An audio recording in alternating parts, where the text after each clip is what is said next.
A special thank you to each of our subscribers who make this channel possible. Here's today's story. In a surprising turn of events, the Canadian election landscape has been dramatically altered by external pressures, particularly from U.S. President Donald Trump.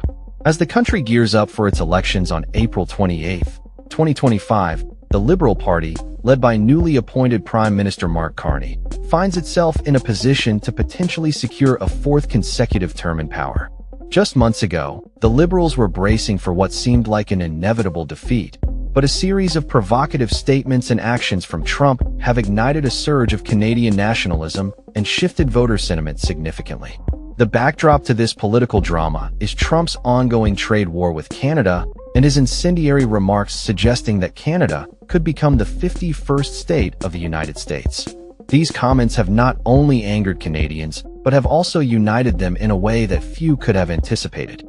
Former Quebec Premier Jean Charest remarked, "Trump has immersed himself into our lives and has defined the ballot question." His assertion highlights how Trump's rhetoric has galvanized Canadians, even those in Quebec who have historically sought separation from Canada.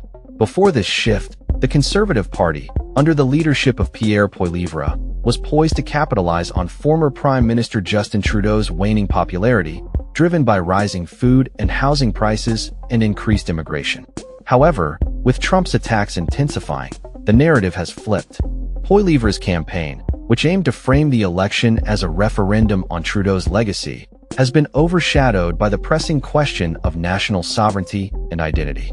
The impact of Trump's trade war has been palpable. Canadians have begun canceling trips to the U.S. and boycotting American goods, reflecting a growing sentiment of defiance against perceived American aggression.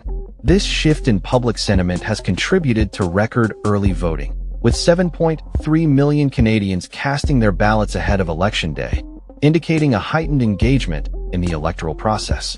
In a recent statement, Carney articulated the stakes of the election. The key question in this election is who is the best to respond to that? Who will stand up to President Trump?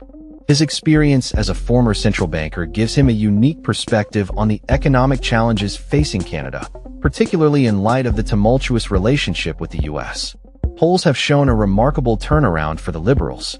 In a mid-January survey, they trailed the Conservatives by a staggering 27 percentage points. However, in the latest Nanos poll, the Liberals have taken a narrow lead, signaling a significant shift in voter sentiment. This dramatic change has left many political analysts and conservative strategists perplexed, as they had anticipated a conservative majority was within reach just a few months ago. Ian Brody, a former chief of staff to Conservative Prime Minister Stephen Harper, expressed frustration over the need for the party to drastically alter its campaign strategy. He noted that a significant portion of the electorate is now deeply concerned about the future of the country, stating, "At least 40% of the electorate is just petrified about the continued existence of the country." This fear has shifted the focus of the election from traditional party lines to a more existential question of national identity and unity.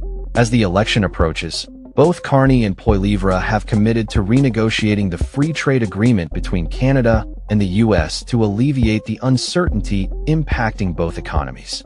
Carney's extensive experience in navigating economic crises positions him as a formidable candidate to handle the challenges ahead, particularly those posed by Trump's unpredictable policies. Political experts suggest that the outcome of this election could redefine Canadian politics for years to come.